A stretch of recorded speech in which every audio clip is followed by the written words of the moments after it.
Lorsqu'on chante avec une autre personne ou au sein d'un groupe, il peut se passer une chose qui conduira à cette exclamation « c'est magique ».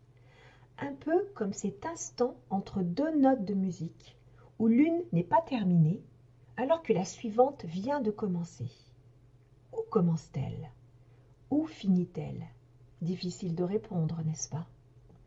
Même chose si l'on fait chanter un bol tibétain. Longtemps après l'arrêt du mouvement, on peut entendre encore ces sons de plus en plus subtils. Leur durée sera plus ou moins longue en fonction de la finesse de l'écoute. Dans le cas du chant, le son émis par une personne vient rencontrer le son d'une autre.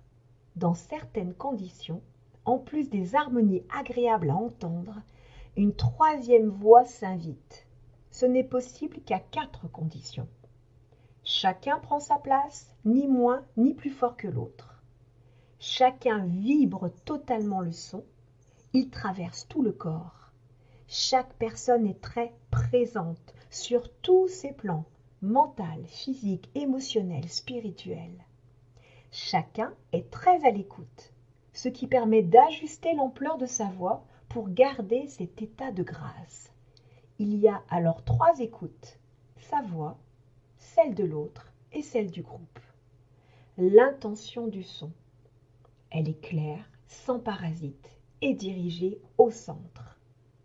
Alors, des aigus ou des graves qui n'appartiennent à aucune voix seule peuvent se manifester. La puissance des 2 voix se démultiplie comme si 4 voix au moins étaient présentes. Un sentiment profond d'harmonie traverse les chanteurs et amplifie encore le phénomène. Une joie et des frissons se diffusent. Les ondes vocales ondulent en cercle et en se répercutant contre les murs et les objets, créent des nouvelles oscillations qui déploient encore les sons existants. Le tout est exponentiel. Si une seule personne dévie, c'est-à-dire vibre moins ou chante moins fort, ou est happée par la troisième voix en oubliant de s'écouter et d'écouter l'autre, l'instant de grâce disparaît aussitôt.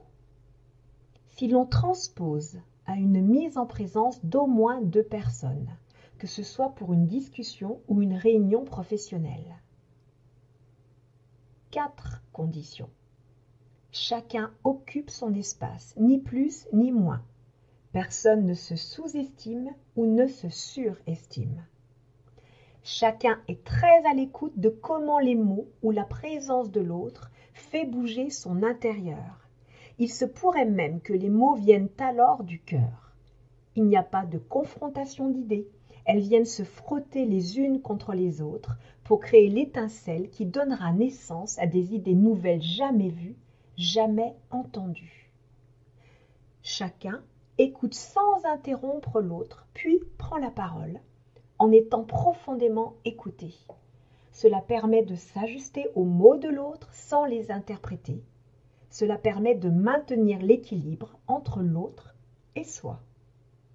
L'intention est claire, dirigée vers le carrefour où les 2 identités peuvent se croiser tout en existant à part entière.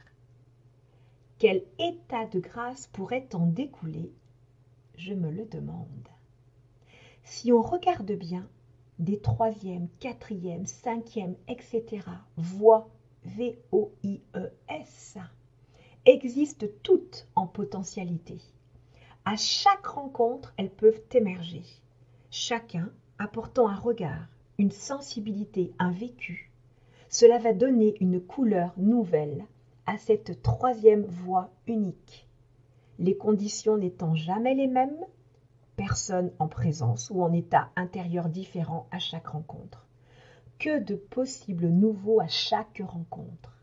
N'oublions pas que les 4 conditions sont indispensables à la recette. Et si on essayait?